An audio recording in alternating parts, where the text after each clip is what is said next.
Assalamualaikum and good afternoon. Welcome back to our discussion on fortification of functional food with minerals. In this case, we have zinc in the form of cation zinc plus 2. So in the studio, we have, as usual, Professor Tofu. Welcome to the studio, Prof. I'd like to ask the first question to Prof. What is the importance of zinc in our body, Prof? Thank you, first of all, for inviting me. Zinc is very important in our biological processes. There are over 300 zinc enzymes which have structural, regulatory, or catalytic roles. Numerous physiological functions like mitosis, DNA synthesis, neurogenesis, synaptogenesis, neuronal growth, neurotransmissions, protein and regulation of gene expressions, bone mineralizations, and collagen synthesis all require zinc. Very important indeed. Okay, thank you for the answer. The next question is maybe our students, they would like to know what happens if we don't have enough zinc in our diet. Another way, the question is like, what is the zinc deficiency? Can you tell the whole class, Prof? Thank you. As you can see, the importance of zinc in protein synthesis. Zinc deficiency can alter protein synthesis besides the nature of RNA polymerase and may affect gene expression, growth, cellular immunity, fertility, hair growth. Well, Prof, you also need some kind of zinc. Wound healing and plasma protein levels can be suppressed in the absence of zinc. There is a genetic disorder called acrodermatitis enteropathica that is associated with zinc deficiency, which results in skin parakeratosis and diarrhea. Sickle cell anemia is also associated with zinc deficiency. All right, so zinc is really important for our body.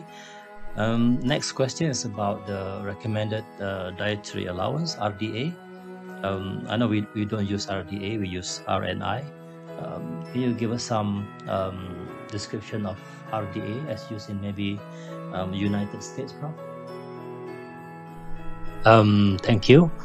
First of all, let me be clear. Recommended nutrient intakes, or RNI as we use, is the daily intake corresponding to RDA, which meets the nutrient requirements of almost all, about 97.5%, apparently healthy individuals. Okay, so the RDA. RDA values of zinc can differ according to zinc bioavailability in the diet. For example, a diet with high zinc bioavailability for people who eat a lot of meat, it's about 3 to 4.2 milligrams zinc per day intake is recommended. For a diet with moderate bioavailability, about 4.9 to 7 milligrams zinc per day intake is recommended. And for a diet with low bioavailability, such as those who are vegetarian, a higher intake like 9.8 to 14 milligrams zinc per day intake is recommended. Okay, thank you. So that was the RDA. Now for Malaysia application, we're going to use RNI, recommended nutrients intakes. Can you give us some indication to the RNI of Malaysia, Prof? For Malaysia, the general diet of the Malaysian population is closer to that described for moderate zinc bioavailability. The RNI for men adults 19 to 29 years old is 6.6 milligram per day. And for 30 to 59 years old, slightly less, 6.5 milligram per day. And for 60 to 64, is less, 6.3 milligram per day. And for men over 65, the RNI is 6.2 milligram per day. And for women 19 to 29 years old, the RNI is less than the men, which is 4.7 milligram per day. And for 30 to 59 years old, it is 4.6 milligram per day. And for 60 to 64 years old, it is 4.4 milligram per day. And for women over 65, the RNI is 4.3 milligram per day. Brilliant. So we talk about the importance of zinc in our body, and then you tell us about the efficiency of zinc, and then you discuss about RDA values and then RNI for Malaysia.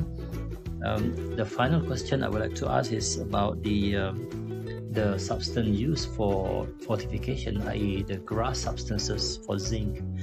And can you tell us also about the common food vehicles that are used for carrying this zinc, Prof? Okay, so the grass substances are generally regarded as safe for zinc are zinc acetate, zinc chloride, zinc gluconate, zinc oxide, and zinc sulfate. And commonly used food vehicles with typical fortification levels are given in the class are cereal flours, breakfast cereals, dairy products, and wheat flours.